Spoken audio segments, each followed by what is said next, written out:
एक मतलब सबसे उत्कृष्ट कोटि का दोगला। तो उसमें राजदीप जो है यहाँ पे भी नहीं, इसको उलट दीजिए, टाइमलाइन बनाते जाइए तो इन्फिनिटी टाइप का जो अगर कुछ होता है ना -1/12 उस कोटि का है ये दोगला। कि आप सोनिया पे कुछ बोल दीजिए, राहुल पे, वो लगता है कि पैंट खोल के नाच देगा वहीं डेस्क पे चढ़ के कि नहीं नहीं नहीं नहीं no no no no no ऐसे करने लगेगा।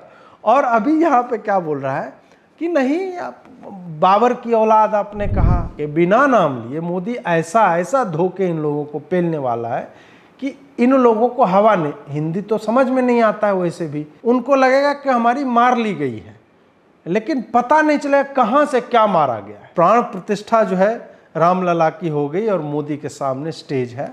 कुछ लोग हैं जो सनातन को बर्बाद कर देना चाहते हैं। क्या मैं कोरोना हूं मित्रों? क्या मैं टीबी हूं मित्रों? क्या इतने भारतवासी, इतने हिंदू जो हैं वो मच्छर हैं, मलेरिया है? कुछ लोग हैं जो ऐसा करते हैं। आप सोचिए इसका क्या इम्पैक्ट होगा। स्वयं पेरियार है, वो अपना दामाद भी है, वो अपना ससुर भी है। ऐसा विचित्र कॉम्बिनेशन आपको कहां पे मिलेगा? एससी वुमेन के ऊपर इसने बोला था कपड़ों के दाम इसलिए बढ़ गए क्योंकि ये ब्लाउज पहनने लगे। उसको मतलब एससी स्त्रियों के नग्न स्तन देखने होंगे, संभव है। अब जो बेटी से ही शादी कर ले रहा है तो उसके लिए क्या मतलब नैतिकता क्या हो सकती है? वो चाटुकार था, हुआ से ब्लडी बूट लिकर थोड़े और ऊपर, घुटनों से थोड़े और ऊपर जाएंगे तो वो लिख करता था अंग्रेजों का। Periyar was S liquor. टट्टी जो चाटेगा पेरियार टाइप का आदमी, तो वो फिर वो मुंह से क्या निकालेगा? मनोज झा में ये सारे गुण हैं जो स्टालिन खोज रहा है कि सबसे पहला चाकू किसको मारा जाएगा। ब्राह्मण, पेरियार के ये वैचारिक संततियां हैं। बिहारी भी है जिसको कॉन्स्टेंटीन ने गाली दी कि सारे मूर्ख जो हैं, जो भी सनातनी है वो बिहारी पे बसते हैं। जो टारगेट होता है उसके जितने फीचर्स हैं उस व्यक्ति में है। और ये क्या कर रहे हैं? मुहावरा है। हाँ साले, मुहावरा है। चारा खाने वाले पार्टी के सदस्य हैं, उसको डिफेंड करना है तो माथे में तो भूसा ही भरा होगा ना। कि मुगलों की औलादें बर्तन मांज रही और रिक्शा खींच रही हैं। यही है कि सनातन को मिटाने की जो चेष्टा करता है ना, इसी तरह से सड़क पे आ जाता है। आरंभ करने से पहले मैं चाहूँगा कि आप वीडियो को लाइक करें, शेयर करें, चैनल को सब्सक्राइब कर लें।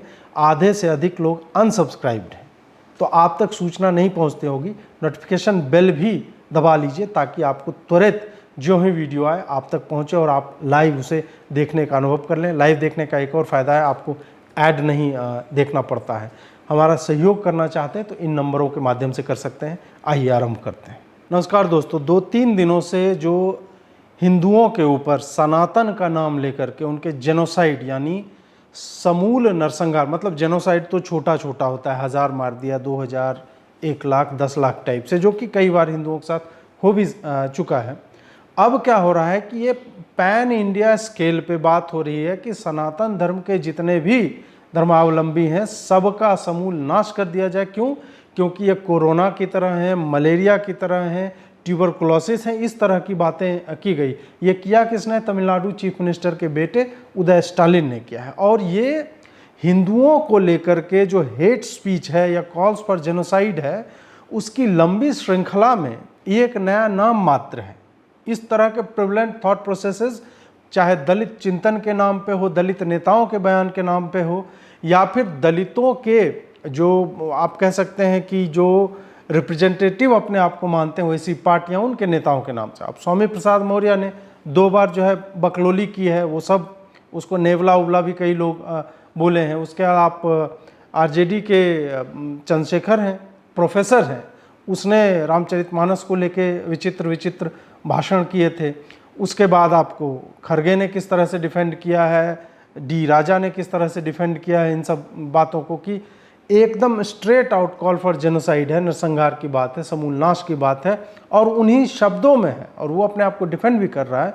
फिर भी इसमें ना तो किसी को हेट स्पीच नज़र आ रहा है, ना तो कोई बोलने वाला है, ना सुप्रीम कोर्ट संज्ञान ले रहा है। हम इन्हीं बिंदुओं पर आज चर्चा करने जा रहे हैं कि उसने क्या बोला है, किस तरह के रिएक्शंस आए और क्या वैसे ही रिएक्शंस आने चाहिए थे, किस तरह से ये साउथ के पॉलिटिक्स के कारण नॉर्थ का पॉलिटिक्स प्रभावित होने जा रहा है, किस तरह से इंडी अलायंस जो है उसने एक तरह से कुल्हाड़ी बनाई और उसके बाद उस पर कूद गए छाती के बल, ये मुझे लग रहा है। और क्यों सुप्रीम कोर्ट जो रैंडम मामलों पे जो कोई एक कहीं पे कुछ बोला जिस पे बहुत अधिक चर्चा नहीं हुई, उसको भी चुन करके, चूंकि कोई रसूखदार वकील होगा, उस तरह के लोग वहाँ तक जाते हैं तो वो सुनवा लेते हैं, चीफ जस्टिस ऑफ इंडिया जो है उस पर संज्ञान लेते हैं। इस बात पे जिसमें एक छोटे ग्रुप की बात नहीं की गई है, 100 करोड़ हिंदुओं के समूल नाश की बात की गई, उस पर ये लोग चुप्पी साधे हुए हैं। और इसके पॉलिटिकल इम्प्लीकेशंस क्या क्या हो सकते हैं। सबसे पहली बात है कि ये जो है स्टालिन का पुत्र, उसने बोला क्या है। उसने जो बोला है वो किसी भी तरह से, मतलब कोई भी सोचने समझने वाला व्यक्ति जो है वो इसे उचित नहीं ठहरा सकता, किसी भी संदर्भ में उचित नहीं ठहरा सकता। भले उसके घर वालों का, मान लीजिए होता है ना कि कुछ लोग आहत होते हैं कि उनके पूर्वजों के साथ कुछ हो गया हो, वो इतने भरे हुए हैं कि वो बोलते हैं कि नहीं इनका समूल नाश कर देना, वो भी समूल नाश की बात नहीं करते हैं। लेकिन यहाँ पर मतलब आउट ऑफ द ब्लू, ऐसा कोई प्रोवोकेशन नहीं था, कुछ नहीं था, और उसने बोला एक जगह पे, अन्नामलाई ने सही कहा कि इन लोगों की औकात क्या है, कौन जानता है इसको, इसकी प्रसिद्धि या कुख्यात केवल इस कारण से यह है क्योंकि ये स्टालिन का बेटा है। बियॉन्ड दैट ऐसे लोगों का आप न तो ये सम्मान के योग्य हैं, कुछ बोल देते हैं, 4 कार्यकर्ता हो कर दिया, झंडेबाजी हो गई और प्रसन्न है कि अरे गजब नेताजी क्या बोल दिया, द्रविडियन पॉलिटिक्स हो रहा है और गजब, आप तो पेरियार के चेले हैं, आप अन्नादुराई के चेले हैं, करुणानिधि के चेले हैं, और इन सब का क्या इतिहास है उसको जानने में किसी को कोई इंटरेस्ट है नहीं। जिन शब्दों का प्रयोग इसने किया है हिंदुओं को डिफाइन करने के लिए, और बहुत ही क्यूट तरीके से कि नहीं मैं हिंदुओं कहाँ बोल, मैं तो सनातन के ऊपर बोल रहा हूँ, उस पर भी हम चर्चा करेंगे कि हम सनातनियों को बोल रहे हैं, तो कौन है सनातनी। ये तो वही बात हो कि हम इस्लाम पे नहीं बोल रहे हैं, मोहम्मदवादियों के ऊपर बोल रहे हैं, हालांकि ये उनके ऊपर बोल नहीं सकते हैं, उसके बाद इनका क्या होगा ये अच्छी तरह से जानते हैं, इसलिए बोलेंगे नहीं वहाँ पे। फ्रीडम ऑफ स्पीच है ऐसे बोलते हैं, पेट्रियार्की है और इक्वालिटी होनी चाहिए, फलना चिलना, ये लोग बोल देते हैं। हिटलर के एग्जैक्ट शब्द यहूदियों के एनाहिलेशन के लिए एग्जैक्ट शब्द इसी तरह के हैं कि ये जो है महामारी होते हैं ज्यूज, ये जो है नरसंहार के ही योग्य हैं, ये ट्यूबरक्लोसिस की तरह है जो लोगों, इनका केवल अपोजिशन नहीं करना चाहिए, केवल विरोध नहीं करना चाहिए, इनका समूल नाश जो है अत्यावश्यक है। हिटलर के शब्द हैं। उसमें से आप ज्यूज को हटा के सनातन यहाँ पे डाल दीजिए, और स्टालिन ने उसी, अब स्टालिन नाम भी आप देख लीजिए, इसका इतिहास क्या रहा। इनके पिताजी स्टालिन के मृत्यु के कुछ समय पश्चात जो है उत्पन्न हुए थे, और इनके पिता का नाम जो है उस महान व्यक्ति के नाम पे रखा गया।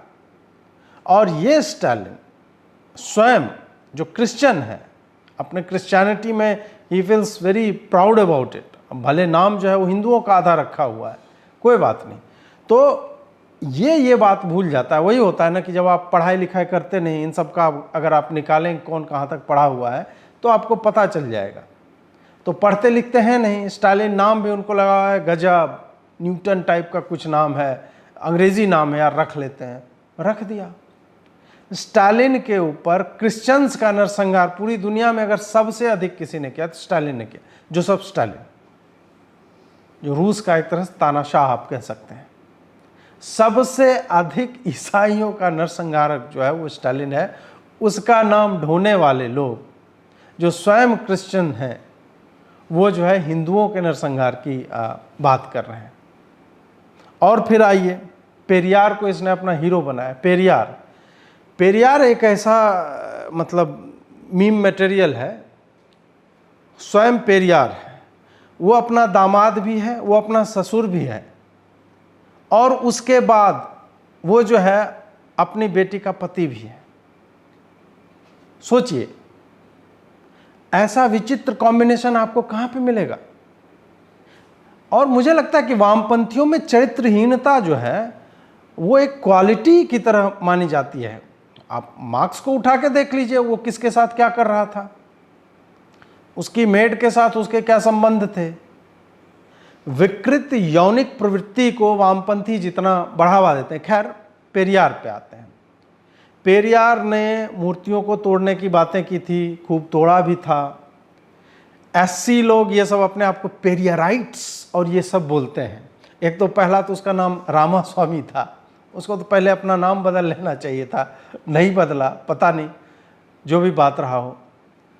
एससी वुमेन के ऊपर इसने बोला था कपड़ों के दाम इसलिए बढ़ गए क्योंकि ये ब्लाउज पहनने लगे। सोचिए, उसको मतलब एससी स्त्रियों के नग्न स्तन देखने होंगे, संभव है। अब जो बेटी से ही शादी कर ले रहा है तो उसके लिए क्या मतलब नैतिकता क्या हो सकती है, या फिर ढकना छुपाना क्या हो सकता है। पूरा का पूरा जीवन जो है कामुकता पे आधारित है। वो इस तरह के विचित्र लोग थे। उसके बाद और सुनिए पेरियार का, ये जो तमिल प्राइड की बात कर रहे हैं ना, तमिल से सबसे ज्यादा हेट करता था पेरियार। और तमिल को उसने केवल और केवल इसलिए लिया कि हिंदी के अगेंस्ट कुछ रखा जाए कि अरे कुछ नहीं, चलो तमिल है साला, इसी को रख लेते हैं। इस तरह की उसकी सोच थी। वो कहता था कि इंग्लिश से जो है रिप्लेस कर देना चाहिए, क्योंकि इंग्लिश में तो ऐसा कोई शब्द नहीं है तमिल का जो इंग्लिश से रिप्रेजेंट नहीं हो सकता, इसलिए इंग्लिश को। वो चाटुकार था, he was a bloody boot liquor. और बूट नहीं, आप थोड़े और ऊपर, घुटनों से थोड़े और ऊपर जाएंगे तो वो लिक करता था अंग्रेजों का। Periyar was A S liquor. और उसी से उसको मतलब, अब टट्टी जो चाटेगा पेरियार टाइप का आदमी, तो वो फिर वो मुंह से क्या निकालेगा, विचार भी तो उसी तरह का हो जाएगा ना। तो इस कारण उस तरह के इसके विचार हैं। हाँ, ये बात और है कि जितना अपना वैचारिक पिता पेरियार को ये लोग नहीं मानते हैं, ये जो एंटी मोदी ब्रिगेड है, भाजपा स्वयं उसको अपना बाप बनाने पर तुली हुई है। आप जाके देखिए अमृतकाल में इसका प्रोफाइल जाके आप पढ़िए, लिखा हुआ कितना गजब ब्रिटिश से वो लोहा ले रहा था। कौन सा लोहा ले रहा था भाई? 20 रुपये किलो लोहा ही एक्चुअल में वो लोहा तौल रहा होगा। क्या किया उसने ब्रिटिश के खिलाफ? तो ये भी एक भाजपा का दोगलापन है। हो सकता है कि उनको लगता है कि साउथ में जो है हमें अपनी पहचान बनानी है, इसलिए हम पेरियार को अपना बाप मान के हमें चलना होगा।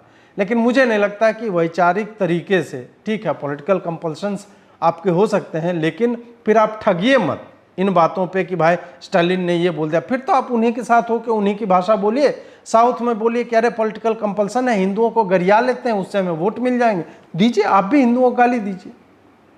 पेरियार जैसे लोग आज के समय में, जब सूचना उसके बारे में उपलब्ध है कि वो इतना नीच और घृणित व्यक्ति था जिसने ब्राह्मणों के नरसंहार के कॉल्स दिए थे, उसको आप कैसे, how can you bloody celebrate him?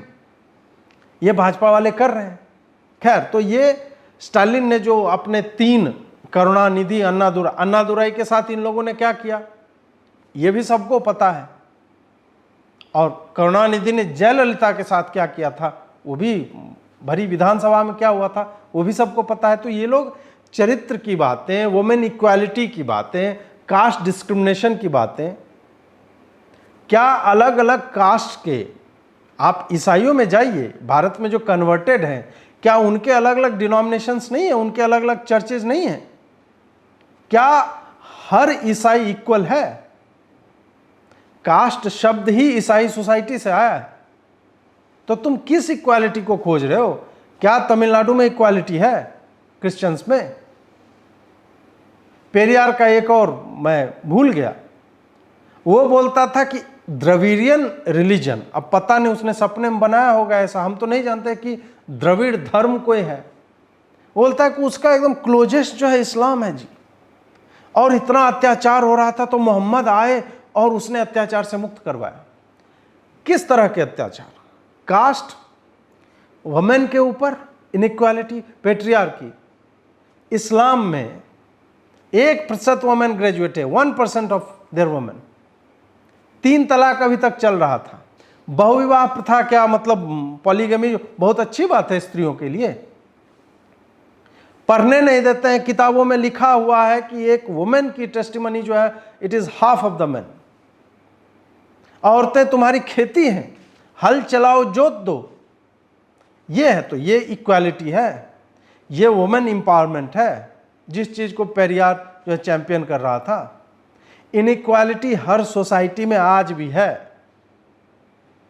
America में क्या चल रहा था, ब्लैक लाइव्स मैटर, क्या उस समाज में इक्वालिटी है? नहीं है, क्योंकि स्ट्रक्चर्स में रहना मानवीय प्रवृत्ति होती है, वो रहेगी। We can always strive for betterment of it. मैं ये नहीं कह रहा हूं कि कास्ट डिस्क्रिमिनेशन है बड़ी अच्छी बात है, क्योंकि ये तो होता ही नहीं। हम उसकी तरफ बढ़ते हैं कि हम उसको चाहे सामाजिक न्याय के माध्यम से, उनको अब आरक्षण भी एक उसी तरह का माध्यम था, उसके माध्यम से, हालांकि मैं उसको सपोर्ट नहीं करता हूं जिस तरह से अभी अप्लाई हो रहा है। बाकी और भी चीज़ें हैं, कल्याणकारी स्कीम्स हैं वंचितों के लिए, शोषितों के लिए, पिछड़ों के लिए, उस हिसाब से आप बढ़ सकते हैं उस तरफ पे। लेकिन तुम ये कह दो कि यार इक्वालिटी लाना है, कास्ट को लेकर है, सनातन धर्म को खत्म कर देते हैं, 100 करोड़ लोगों को तुम खत्म कर दोगे और उससे इक्वालिटी आ जाएगी, तो ये तुम्हारा इक्वालिटी नहीं है, ये एकदम प्योर हेट्रेड है। And it is not even trying to hide itself, brazen एकदम से, एकदम आउट इन द क्या उखाड़ लोगे टाइप का है। और सही बात है, चंद्रचूड़ का चंद्र जो है चूड़ हो जाता है, इसमें कुछ नहीं बोलेगा। संभव ही नहीं है कि ऐसे, मतलब क्या इन लोग घरों में टीवी नहीं है, सोशल मीडिया का चलो एक्सेस नहीं करते हो, क्या एक बहुत गाली पड़ती है, टीवी तो देखते होगे, इस पे क्यों कुछ भी स्टेटमेंट नहीं आता है? अब एक और चीज है, इसने बहुत ही केयरफुली देखिए, उसने हिंदुत्व शब्द का कहीं प्रयोग नहीं किया, उसने सनातन शब्द का प्रयोग किया है। और ये एक चेंज स्टैंस है, ये एकदम परिवर्तन है कि पहले कहते थे नहीं हम हिंदुओं के विरोध में नहीं है जी, we are not against Hinduism, we are against Hindutva, that is the politics of hatred among Hindus, या एक पॉलिटिकल आइडियोलॉजी हिंदुत्व, जबकि हिंदुत्व हिंदुइज्म का हिंदी वर्जन है। अब यहां पर ये जो स्विच हुआ है, ये मुझे लगता है कि अपने आप को टेक्निकली ये बचाने के लिए ये नया कर रहा है और वाइडन कर रहा है बेस को, क्योंकि पिछले कुछ वर्षों में हिंदुओं ने स्वयं को हिंदू नहीं सनातनी बोलना आरंभ कर दिया है, तो उस कारण से ये जानबूझकर वहां तक ये पहुंचना चाह रहा है। और ऐसा नहीं है कि तमिल का संगम लिटरेचर हो या पूरे साउथ का द्रविडियन में महर्षि अगस्त के समय से हिंदू शब्द का इस भूखंड में जो है, दक्षिणी भूखंड है भारत का, उसमें लोप हो चुका, नहीं, हिंदू शब्द ही प्रयोग में आता है, हिंदुओं के ही मंदिर हैं, हिंदुओं के ही देवी देवता हैं, हिंदू राजा ही हुए, चाहे तुम शैवाइट कह के और कमल हसन टाइप जो है ये सब कि नहीं चोल जो है हिंदू था ही नहीं। तो ये पूरा हेट्रेड जो है ये लगातार उसी तरह से आता है। तो ये अब ये स्विच कर रहे हैं, और ये स्विचिंग को आप देखिए कि डी राजा का एक स्टेटमेंट है, मैं चाहूंगा आप पहले सुने उसे। Sanatan is an ideology, Sanatan is a philosophical view, that means Sanatan perpetuates the caste system, Sanatan perpetuates patriarchy, Sanatan perpetuates inequalities among people, among citizens. अब यहां पे डी राजा जो है वो बोल रहा है कि नहीं, ये सनातन तो कोई धर्म नहीं है जी, ये तो एक आइडिया है, विचार है, और उसमें इनइक्वालिटी है, फलाना है, ढिमका है। सनातन आइडिया है, विचार है, इसलिए कोई उसके जेनोसाइड की बात कर रहा है तो सही हो जाता। ये वामपंथी हैं, मैं भी वामपंथियों के समूल नाश की बात करता हूं, लेकिन वामपंथी विचारधारा के, वामपंथी लोगों के नहीं, जो भी इस तरह की विचार, क्योंकि वामपंथी विचारधारा पूरी तरह से अपने आप को उदारवादी और समरसतावादी और समान अधिकारों की मांग करने के नाम पे ये लोग एक्चुअल में हर उस ग्रुप के एनाइलेशन की बात करते हैं जो इनसे डिसएग्री करते हैं। ये डी राजा थे। उसके बाद अब प्रियंक खड़गे का स्टेटमेंट सुनिए। Any religion that does not promote equality, any religion that does not ensure that you have the dignity of being a human being is not a religion according to me. Any religion which does not give you equal rights, does not treat you like humans, is not a religion. So it's as good as a disease. अब ये यहां पे exactly वही बातें बोल रहा है जो बात उसने बोला, और ये इमीडिएटली, अब खड़गे के भी साथ यही है कि जब से कर्नाटक इनके हाथ में आया तो इनको लगता है कि यार कोई माइक लेकर आया तो हमें कुछ बोल देना है। तो इनकी पार्टी जो है, जिसमें हम आगे दिखाएंगे कि इनके पार्टी ने क्या ट्वीट किया है बाद में और पहले, उससे पहले कोई माइक लेके चला गया था, हाँ इसमें क्या बात कही उसने, इनइक्वालिटी है जी, पेट्रियार्की है, ए आए आ ओ आ, इस तरह से करके वो मतलब 12वीं तक ही शायद पढ़ा है, तो कितना बोलेगा बेचारा, माथे में ट्रांसलेट करना भी पड़ता होगा। तो वहाँ पे करके किसी तरह मैनेज करके, और एग्जैक्टली वही वर्ड कि नहीं बहुत इनइक्वालिटी है तो एनाहिलेट कर दोगे, नरसंहार की बातें करोगे, और ये क्या freedom of speech and expression हो जाता है। अब इसके बाद क्या हुआ कि अयोध्या के एक धर्माचार्य हैं, अब उन्होंने क्या किया है मैं बताऊं कि आप देख लीजिए। अयोध्या से मैं तपस्वी छावनी पीठाधीश्वर जगत गुरु परमहंस आचार्य आज मैं 10 करोड़ रुपए का इनाम घोषित कर रहा हूं। अब यहाँ पे तलवार घुसेरे हुए हैं वो स्टालिन के, उस पर अब 10 करोड़ लेकर, 10 करोड़ बाबा जी के पास है भी कि नहीं कोई नहीं जानता। ये कोई रैंडम मतलब इन्होंने बोल दिया, और अब इस पे जो ज्ञान की बात खड़गे ने की है वो भी श्रवणीय है, एकदम कर्ण प्रिय आपको लगेगा, सुनिए। Just because somebody said something and you are going to issue death threat of and put a bounty on their head of 10 crore, how different are you from the other radicals? अब देखिए कितना ज्ञान का बात कर रहा है खड़गे, बोल रहा है बताइए किसी ने कुछ बोल दिया तो उसको बोलने का तो ठीक है, तो आप क्या उसका सर काटने की बात करो, आप में और कट्टरपंथियों में अंतर क्या रह जाएगा।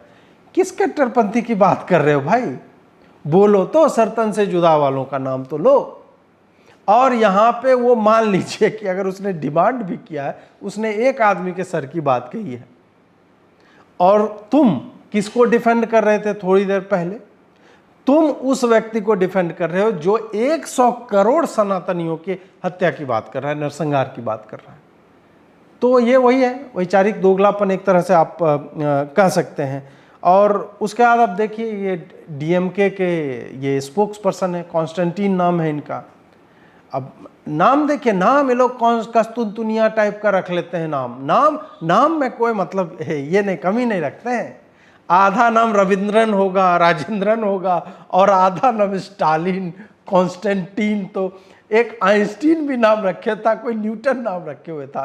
खैर चलिए, अब जिसका वही है ना कि जिसकी कोई कुल परंपरा है नहीं, दादा जो है हिंदू हुआ करते थे, उसके बाद जो है एक आध बोरा राइस मिल गया, उसके बाद अपना जो भी है झोल हो गया।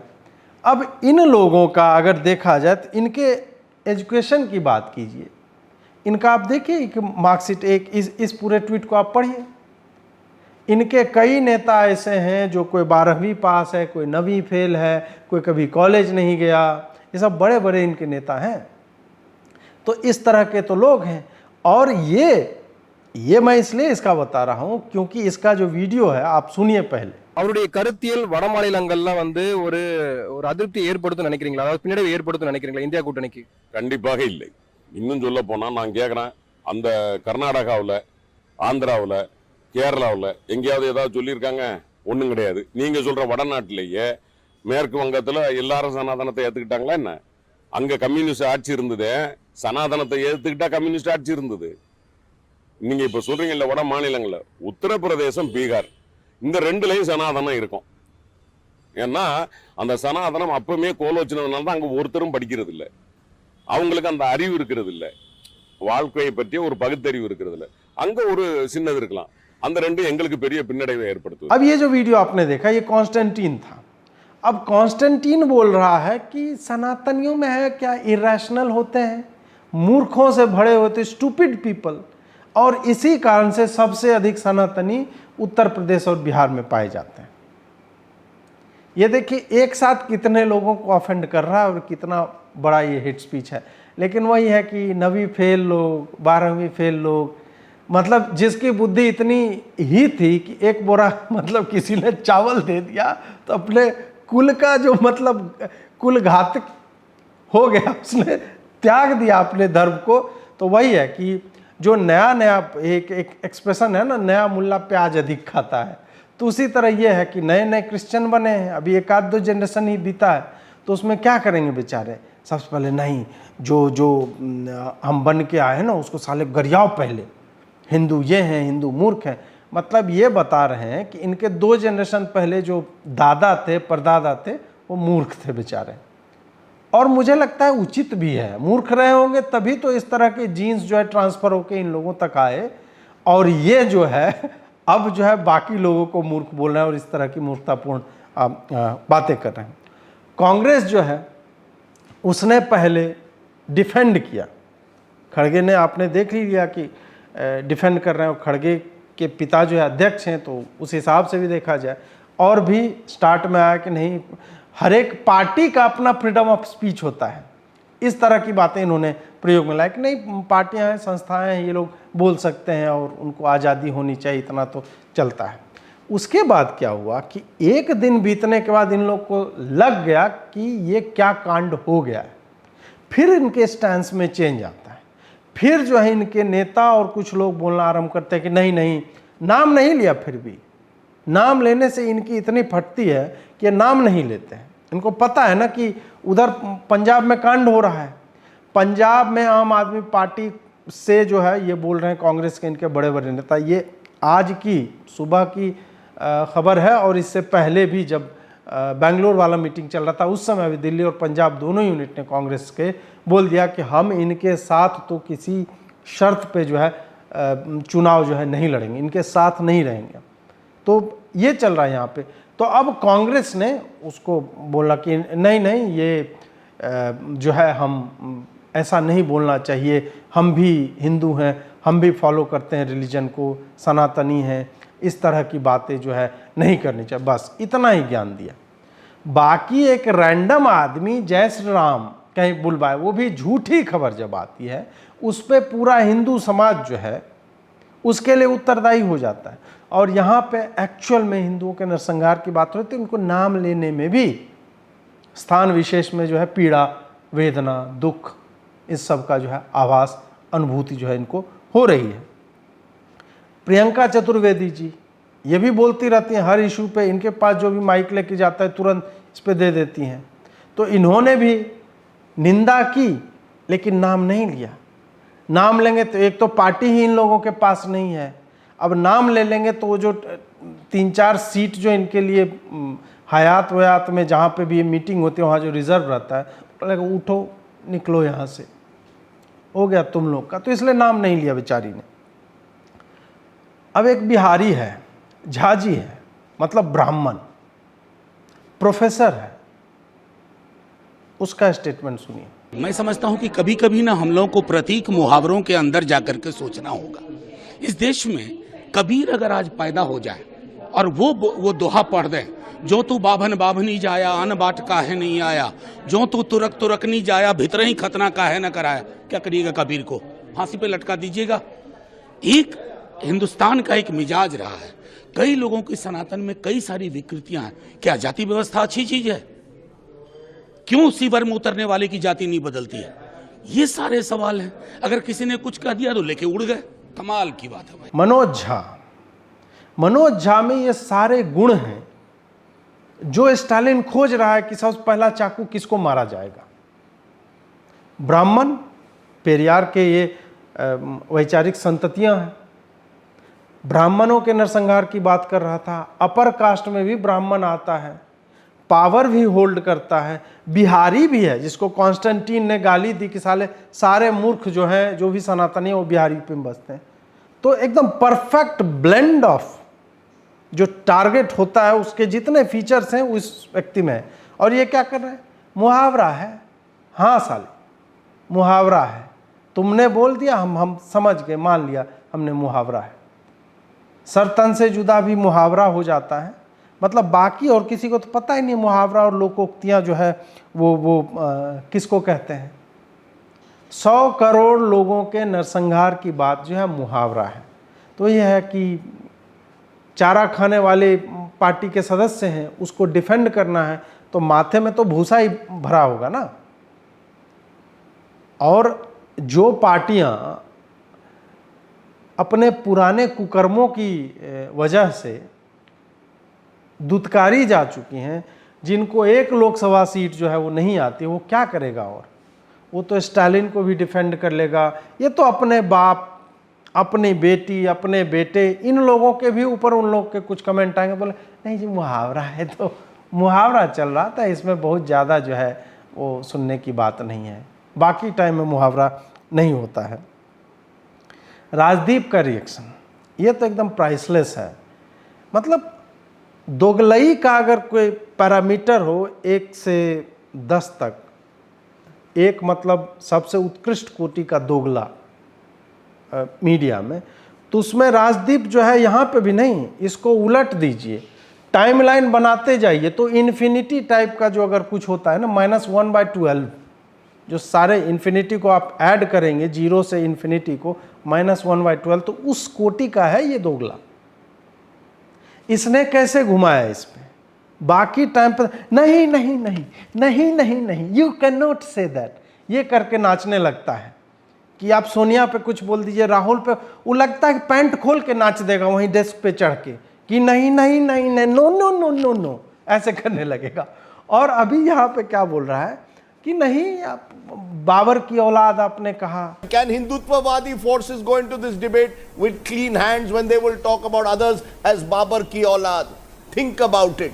We need people to come together to bridge, to be bridge builders, not dividing force. अब बाबर की औलाद मान लीजिए कहा भी गया, तो बाबर तो एक आदमी है, तो तुम उसको इक्वेट करो ना। क्रिटिसिज्म किसी का करना है तो एक आदमी को तुम बोल दो, मोदी की औलाद बोल दो, मोदी को किसी का औलाद बोल दो। और ये सब हुआ है। मोदी के पिता के ऊपर टिप्पणी हुई है, कांग्रेसियों ने की है। मोदी के माता जी के ऊपर टिप्पणी हुई है, मोदी जी की पत्नी के ऊपर टिप्पणियां हुई हैं, मोदी के परिवार को लेकर के टिप्पणियां हुई। सब मोदी का बचा क्या, उसका तो जितना रोआ होगा उतनी गालियां इन लोग दे के थक चुके। यहां पे इक्वेट कर रहा है कि बाबर की औलाद तुमने कहा था और इसीलिए कोई जेनोसाइड के कॉल की बात कर रहा है, तो हम डिविएट कर रहे हैं इशू से। इधर कुछ लिखा हुआ है क्या? तुम्हारे तो पूरे मुंह पे लिखा हुआ है। दोगला दोगला दोगला दोगला करके अगर बनाएंगे तो बन जाएगा इसका चेहरा। मतलब इतना मूर्ख हम लोगों को समझ लिए हो। और दोगला से मतलब मैं उसके बाप पे नहीं जा रहा हूं, मैं वैचारिक दोगलापन की बात कर रहा हूं। हो सकता है कि बाप उनके कुछ हो या ना हो, आई डोंट नो, लेकिन जो भी है, जैसे भी हैं, मैं केवल और केवल उसके वैचारिक दोगलेपन की बात कर रहा हूं यहाँ पे। अब ये जो एक 2-4 और फिर लोग होता है ना कि अब रामभद्राचार्य जी के पास चले गए, तो उन्होंने भी इस पे स्टेटमेंट दिया है। क्योंकि जो जन्म लेता है वो मिटता है। सनातन धर्म जन्म नहीं, वो स्वयंभू है, भगवान का निश्वास है। सनातन धर्म को मिटाने वाले ही मिट जाएंगे। सनातन धर्म ही एक ऐसा है बेटी, जहाँ पर नारी को माँ माना जाता है, जहाँ पर द्रव्य को एक मिट्टी का डेला माना जाता है, जहाँ वसुधैव कुटुंबकम कहा जाता है, जहाँ चींटी को भी आटा खिलाया जाता है। तो सनातन धर्म कैसे डेंगू मलेरिया हो गया? इस विश्व की मानवता की यदि रक्षा होनी है तो सनातन धर्म की छत्र छाया में इसकी रक्षा होगी। यहाँ पे उन्होंने और बहुत अच्छे से बोला है कि सनातन का ना आदि अनंत है। तुम कैसे, कितने लोग आए एनाहिलेट करने, तैमूर लंग आया, मुगल आए, अंग्रेज आए, बहुत नरसंहार इस राष्ट्र में हुए। पंडितों के जनेऊ से जो है मन भर जनेऊ, 100-100 किलो क्विंटल में जनेऊ जो है वो रक्त रंजित उनका वजन हुआ करता था।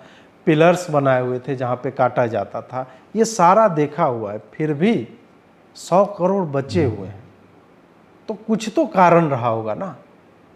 तो ठीक है, मतलब बच्चा है, मिल गई है उसको सत्ता, उसको पता है दादा चीफ मिनिस्टर थे, बाप चीफ मिनिस्टर है, आगे हम ही बनेंगे, इस टाइप की उसकी सोच है।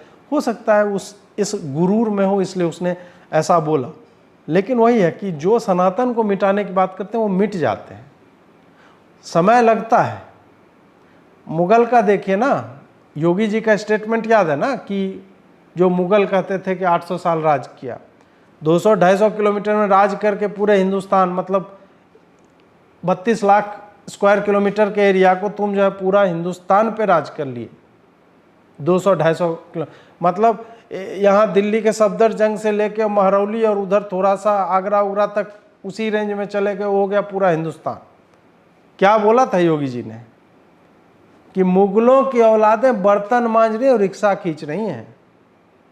यही है कि सनातन को मिटाने की जो चेष्टा करता है ना, वो इसी तरह से सड़क पे आ जाता है।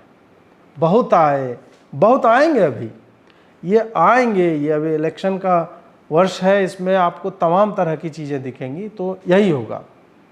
उसके बाद फिर उन्हीं के शिष्य हैं, उनका भी सुन लीजिए स्टेटमेंट। रावण के खानदान के लोग हैं। अगर ऐसा भारत में रहने वाले किसी भारतीय ने कहा कि ये भारत में रहने वाले समस्त सनातनियों के दिल पर उन्होंने चोट पहुंचाई है। ये राम का देश है। राम के देश में सनातन जब तक इस भूमि पर जल रहेगा, सूर्य रहेगा, तब तक सनातन रहेगा। और ऐसे लोग बहुत आए और चले जाएंगे। वैसे ज़्यादा जानवरों को जवाब नहीं देना चाहिए। यहाँ पे जो है बागेश्वर धाम के जो हैं पंडित धीरेन्द्र कृष्ण शास्त्री जी ने, उन्होंने कहा कि इन लोगों को जवाब देने की आवश्यकता नहीं है, और सही भी है एक तरह से। लेकिन फिर वही बात है कि अगर प्रत्युत्तर ना मिले, अगर इनको बैकलैश नहीं मिलेगा, तो जिस पॉलिटिकल एडवांटेज के लिए ये इस तरह का स्टेटमेंट न केवल दे रहा है, वरन ये इंश्योर कर रहा है कि बाकी जगह कवर भी किया जाए, ताकि उसको अपने क्षेत्र में इसका एडवांटेज मिले। तो हम क्यों नहीं इस पे चर्चा करें? हम क्यों नहीं, why should we not call them out for their statements, ताकि नॉर्थ में जो है, जो भी हिंदुओं के हक की बात करेगा उस तक वो बात पहुंचेगी। इसीलिए जब धीरेन्द्र कृष्ण शास्त्री जी बोल रहे हैं कि हमें इस पे ध्यान है, तो उससे प्रभावित मत होइए कि एक्चुअल में ऐसा कुछ करेगा, नहीं। लेकिन हमें बोलना चाहिए, क्योंकि नैरेटिव को नैरेटिव से ही काउंटर किया जाता है। वो आपको उकसाना चाह रहे हैं तो उकसना नहीं है, लेकिन हाँ, असत्य जो है, मिथ्या प्रलाप जो है, ये सब को आपको सत्य और सुदृढ़ सुव्यवस्थित संवादों के माध्यम से, उसके माध्यम से आपको नैरेटिव पे कार्य करना ही होगा। अब प्रश्न आता है कि ये मूर्खाधिपति, ये मूर्ख राज जो है, ये सोच क्या रहा था जब ये बोल रहा था? तो अब देखिए कि ऐसे लोग सोचते तो हैं ही नहीं, क्योंकि सोचने के लिए जो फैकल्टी चाहिए इधर, वो तो होता नहीं लोगों का। मतलब होता तो भगवान देते तो सबको है, चाहे वो क्रिश्चियन ही बाद में क्यों ना बन जाए, लेकिन उसका प्रयोग करना जो है नहीं आता इन लोगों को। प्रयोग करना अगर आता तो ये ऐसे समय में जब ये लोग मोदी को और भाजपा को उखाड़ फेंकना चाह रहे हैं, वैसे में इस तरह का बयान तो नहीं देता। और न केवल नहीं देता, बल्कि उसको डिफेंड करने के लिए दूसरे दिन फिर से कि जो उखाड़ना है उखाड़ लो। एग्जैक्ट इसी तरह की बात बोली अमित मालवीय के ट्वीट को कोट करते हुए कि जो करना है, लीगल केस करना है, करो। ये बोल रहा है कि करो, मुझे कवरेज मिलेगी। और मुझे नहीं लगता है कि भाजपा को कोई लीगल उगल कुछ नहीं करना चाहिए। हालांकि हमारे कुछ लोगों ने, I think they are doing a splendid job, LRO करके लीगल राइट्स ऑब्जर्वेटरी, तो उन्होंने शायद किया है। और उन्होंने तमिलनाडु पुलिस को बोला है कि सुप्रीम कोर्ट ने जो पिछले वर्ष संभवतः जून या मई में एक दिया था कि हेट स्पीच पे पुलिस को स्वतः संज्ञान लेकर के रजिस्टर करना चाहिए। अगर वो नहीं करते हैं, that must be consider at contempt of court. तो ये उन्होंने बोला हुआ है, तो उस प्रोसेस जा रहे हैं। लेकिन पॉलिटिकली पार्टी को लेकिन इस पे कोई भी किसी तरह की, मतलब पॉलिटिकली जो है वो नहीं आगे बढ़ना चाहिए अभी। Just sit on it and use it when it is needed. ऐसा मैं इसलिए भी बोल रहा हूँ क्योंकि अभी जो है इस पे बहुत अधिक, ठीक है, अभी कीजिए, स्प्रेड आउट कीजिए, ताकि एक बैकग्राउंड लोगों के मन में बन जाए कि ये लोग जो इंडी अलायंस वाले हैं उसमें किस तरह के लोग हैं और वो एक्चुअल में क्या करना चाहते हैं, और उसको बाद में कैसे यूज करना है उस पर हम आगे चर्चा करें। इंडी अलायंस पे भी थोड़ी बात की। इन लोगों ने, इनको पता ही नहीं चला कि पहले हो क्या गया। डिफेंड कर दिए इनके 3-4 नेताओं ने। इनको लगा कि अरे मोदी और हिंदुत्व के अगेंस्ट ही कुछ बोल रहा है ना, ठीक तो है, उसको डिफेंड कर लेते हैं। उसके बाद फिर जिस तरह का बैकलैश इन लोगों को मिला, उसके बाद इन्हें समझ में आया कि नहीं, ये बहुत बड़ा कांड हो गया है, इसलिए एक दिन के बाद इस तरह का रिएक्शन आ रहा है, प्रतिक्रिया आ रही है, नहीं नहीं इस तरह से नहीं बोलना चाहिए, हम लोग सब मिल कर के रहते हैं, सेकुलर राष्ट्र है, सबको रहने की स्वतंत्रता है और इनइक्वालिटी ये सब सोसाइटी में होता है। इस तरह से इन्होंने किसी तरह से उसको जो है कंटेन करने की चेष्टा की है। अब बात आती है कि स्टालिन जब ये बोलता है और उसको डिफेंड क्यों करता है, ऐसा तो है नहीं कि उसके बाप ने उसको कुछ बोला नहीं होगा। अब स्टालिन का आप उसकी जो स्थिति तमिलनाडु में आप सोचिए, क्षेत्रीय पार्टी का एक नेता है, नेता भी नहीं नेता पुत्र है, इसके कारण वो नेता कहा जा रहा है। अब he has nothing to lose. Bhajpa जो है तमिलनाडु में they are not making so much ground कि ये एक्चुअल में डीएमके को कोई क्रेडिबल टक्कर दे दे और 20 सीट ले जाए, नहीं। अन्नामलाई जो है वो कर रहे हैं, बहुत कुछ कर रहे हैं, is preparing the ground for it, लेकिन इट इज नॉट एनफ। वो अभी उसका 2024 में आपको उस तरह से इम्पैक्ट नहीं दिखेगा।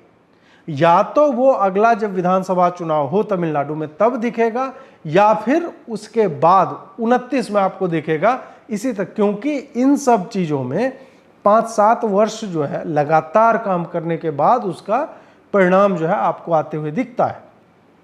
तो यहाँ पे भाजपा एक्चुअल में डीएमके को टक्कर देने की स्थिति में नहीं है। यहाँ पे एआईएडीएमके या तो उनके साथ ये कंबाइन होके और गठबंधन में लड़े वहाँ पे, नहीं तो उनके पास अब ये जो है कांग्रेस से इसकी मेल लड़ाई है एक तरह से, कांग्रेस से और एआईडीएमके से।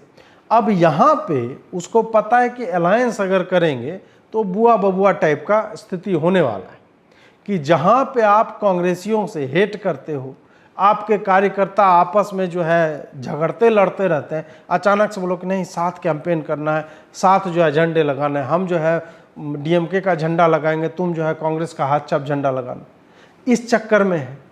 अब वैसा जो है नेता तो गलबहियाँ मिल जाते हैं, लप्पी झप्पी इन लोगों का हो जाता है, लेकिन कार्यकर्ता तक वही फीलिंग्स जो है वो वहाँ तक पहुँचती नहीं है, वहाँ समस्या हो जाती है फिर। तो स्टालिन के लिए एक मास्टर स्ट्रोक है कि ये अपने वोटर बेस को अपीज कर रहा है, क्रिश्चियंस को और मुस्लिम्स को, और कुछ जो है आपको वही 50 लाख के लगभग जो है इसको हिंदू वोट चाहिए। तो ऐसे 50 लाख भारत में तो आप देख रहे हैं कि ये 50 लाख इस तरह के Hindu who just don't care for it, उन्हें लगता है कि नहीं नहीं हिंदुत्व का विनाश हो जाना चाहिए, उनको लगता है सारी बुराइयां हिंदुओं में ही है, लेकिन हिंदू बने रहेंगे, ऐसा भी नहीं कि वो त्याग दें अपने धर्म को, नहीं। तो ऐसे लोग तो जलियांवाला बाग पे भी कौन गोली चला रहे थे, हिंदू और सिख सोल्जर्स ही तो अपने ही ऊपर थे। वर्ल्ड वॉर 1 में कौन लड़ने गया था, 2 में कौन गया था, और बाकी समयों पे भी चाबुक मारना, चमड़े उतार लेना, हत्या और नरसंहार करना कौन कर रहा था, एड और अबेट कौन कर रहा था, हिंदू ही कर रहा होगा ना। वो इनको गवर करने में कौन सहायता कर रहा था। तो ये वही है, 50 लाख हो सकता है उसको मिल भी जाए, तो वो तो he is catering to that voter base.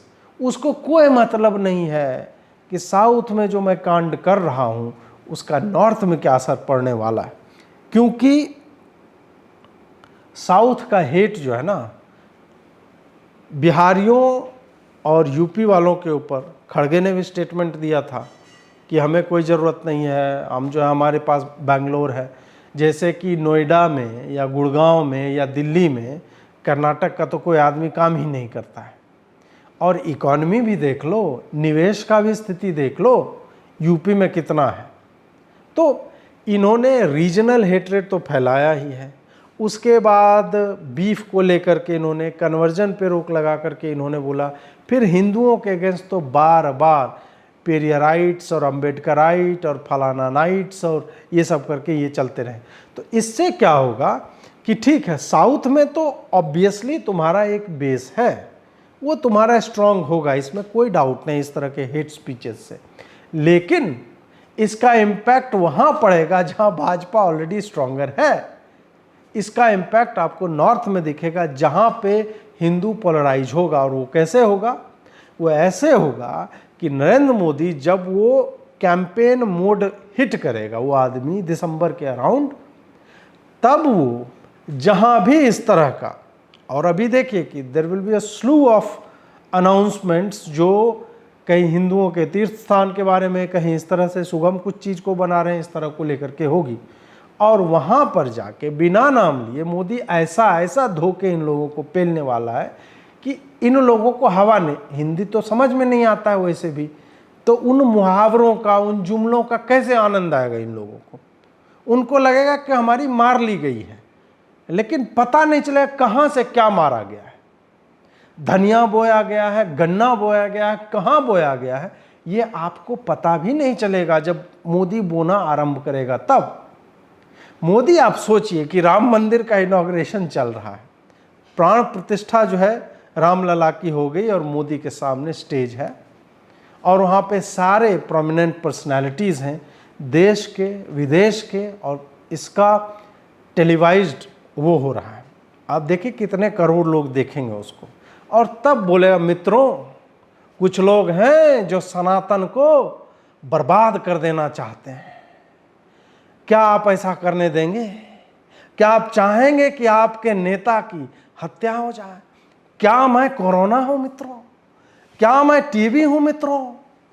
क्या इतने भारतवासी, इतने हिंदू जो हैं वो मच्छर हैं, मलेरिया है? कुछ लोग हैं जो ऐसा करते हैं। आपके नेता को, आपके लिए जो काम करते हैं, उनको ये चाहते हैं कि मार डालें, हत्या कर दें, नरसंहार। आप सोचिए इसका क्या इम्पैक्ट होगा। ये चाय वाला जो बोला था ना मणिशंकर अय्यर ने, और उसके बाद चौकीदार चोर है जो बोला था, ये वही मोमेंट है। और ये अभी आया है, अभी कोई कुछ नहीं बोलेगा। रैली आप एक बार आरंभ होने दीजिए, चाहे अमित शाह हो, चाहे मोदी हो, और बाकी इनके जो भी प्रखर वक्ता है, वो ऐसे ये जो फुल टॉस इन्होंने डाला है, और वो भी नो बॉल टाइप का फुल टॉस डाला है, तो ये फ्री हिट पे फ्री हिट जो है लगता रहेगा और आउट होने के कोई भी चांसेस जो है इसमें है नहीं। एक रीजनल पार्टी के तौर पे इनको मदद मिल जाएगी, स्टालिन के पार्टी को यहाँ पे, लेकिन अलायंस को इन्होंने हार्म किया है। अलायंस को इससे कोई फ़ायदा होने वाला नहीं है। अब एक प्रश्न आता है कि क्या ये एक स्ट्रैटेजी है?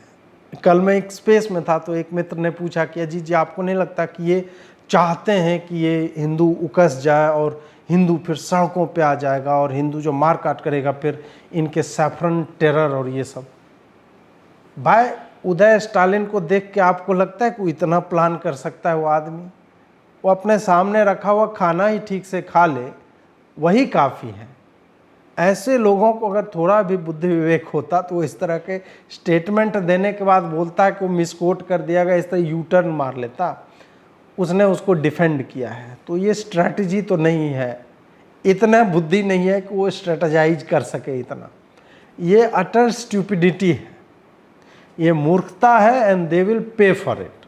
उनको पता है कि ये इंडी अलायंस को इससे कितना बड़ा नुकसान होने वाला है। और दूसरा यह भी कि भाजपा के ग्रोथ को तमिलनाडु में इस तरह के स्टेटमेंट से एक्सेलरेशन मिलता है। इससे ये तुरंत, इससे ये आगे बढ़ेंगे। और जो स्पीड है, जो Hindu those were in slumber, जो कुंभकर्ण की नींद में सोए हुए हैं, इसके लिए वो नगारे का काम करता है कि भाई बजाओ धमाधम, तब हिंदू जगेगा। हिंदुओं को इस तरह की इन्फॉर्मेशन चाहिए होती है, तब जाके वो इस पे रिएक्ट करते हैं, तब जाके वो प्रोएक्टिवली इस पे काम करते हैं कि नहीं, इसने बोला है, आगे भी कोई और बोल सकता है। अब प्रश्न आता है कि अजीत जी, ये हेट स्पीच नहीं है क्या? नहीं, देखिए, हेट स्पीच की परिभाषा जो जस्टिस चंद्रचूड़ देते हैं या वो जो नहीं बोलते हैं, वो ये है कि हिंदुओं के विरोध में आप कुछ भी बोल दो, वो हेट स्पीच नहीं होता है। हिंदुओं के विरोध में खाली बोलो नहीं, उनकी बहू बेटियों का बलात्कार करो, मार काट के चॉप करके फेंक दो, नरसंहार की बात करो और एक्चुअल में कर भी दो। इन लोगों ने रिफ्यूज किया है। Supreme court as an institution, they are so averse to genocides of Hindus in multiple places around the nation. It is startling. Kashmir वाले पे आपको पता है सुप्रीम कोर्ट ने कहा कि पुरानी जख्मों को क्यों कुरेदा जाए। आज भी इजराइल में जो नरसंहार जर्मन्स ने किए थे यहूदियों को लेकर के, आज भी उनके ऊपर अगर कोई मिलता है जो भी जीवित है, 90 साल 92 साल का भी हो गया है, उसको भी दे आर ब्रॉट, उसको भी जज के सामने आना पड़ता है और उनको सजा मिलती है। उस पर बातचीत होती है। जख्म को कुरेदना नहीं है, दिस इज क्लोजर। लेकिन नहीं, वही है कि जब परिभाषा ही हिंदुओं का नरसंहार, यार इतने हो यार, 100 करोड़, 1-2 करोड़ मार भी दे और मर ही जाओ ना यार। तथा कथित राष्ट्रपिता महात्मा गांधी का गर्दन झुका कट जाओ। अगर अब्दुल तुम्हें मारना चाह रहा है तो मर जाओ यार, उनको इससे अगर खुशी मिलती है तो ऐसे लोगों को तो तथाकथित राष्ट्रपिता अपना बाप बनाए घूम रहे हैं लोग। तो चंद्रचूड़ या supreme court as an institution और इसके जितने भी जजेस हैं वो क्यों इस पे संज्ञान लेंगे? उनके घर में टीवी उवी तो है नहीं, अखबार भी नहीं आता है। उनको तो कोई, जब तक इंदिरा जयसिंह या प्रशांत भूषण या कपिल सिब्बल इस तरह के वकील जो है कान में जाके और थोड़ा सा होंठ सटा करके कान में ताकि गीला भी हो जाए, जब तक नहीं बोलेंगे वो जुबैर वाला थोड़ा देखिएगा हेट स्पीच हो गया है, तब तक तो उनको समझ में नहीं आता है ना कि ये जी हेट स्पीच हो गया है, तो उन तक नहीं पहुंचा है। फिर भी पहुंचाने के लिए बहुत लोग कोशिश कर रहे हैं, चेष्टा कर रहे हैं। 260 जजों ने, जो भूतपूर्व, जिसमें सुप्रीम कोर्ट के भी जज लोग हैं, आईपीएस ऑफिसर्स हैं और प्रशासनिक अधिकारी हैं, आईएएस ऑफिसर्स हैं, सेवानिवृत्त लोग हैं, इन लोगों ने चिट्ठी लिखी है चंद्रचूड़ को कि ये हो रहा है और इस पे आप संज्ञान कैसे नहीं ले सकते हैं। लेकिन अभी तक तो कोई स्टेटमेंट जो है उस तरह का नहीं आया है। हालांकि ये लोग बाकी टाइम में तो मतलब कोई सामने स्टेटमेंट दे, कोई पिटीशन या इस तरह से कुछ फाइल करे, उससे पहले ही खुद ही जैसे इनके पृष्ठभाग में स्प्रिंग लगाओ, उछल के बोलता नहीं हेट स्पीच हो गया है, करो इसको, ऐसे कैसे हो सकता है, तो ये उछल के आ जाते हैं। तो अभी जो है हिंदुओं के ऊपर है तो क्या हेट स्पीच हो तो नहीं माना जाएगा। अब तीसरी बात जो है वो ये है कि चाहे वो सनातनियों के विरोध में बोला गया या नहीं, या सनातन का तुम्हारे लिए कोई भी परिभाषा है, तुमने किसी ग्रुप को, ग्रुप ऑफ इंडिविजुअल्स को, चाहे वो एकदम मूर्ख हैं, इलॉजिकल है, पढ़े लिखे नहीं है, इरैशनल है, मूर्ति पूजा करते हैं, जो भी करते हैं तुम्हारे हिसाब से एकदम, तो तुम उसके नरसंहार की बात करोगे? उनको, they are not fit to live. उनका जन्म लेना ही अपराध हो गया हिंदुओं का। तो क्या this in itself, irrespective of the fact that whether you call them Hindus or Sanatanis or philosophy or way of life, is it not hate speech? इस पे कोई चुप कैसे रह सकता है? अंत में मैं यही कहना चाहूंगा कि ये बहुत ही अधिक सहज और सुगम हो गया है कि हिंदुओं को गरिया लो, हिंदुओं के लिए बोलो 15 मिनट पुलिस हटा दो, हम देख लेंगे, तुम 100 करोड़ हो ना, ये सब बोल लो।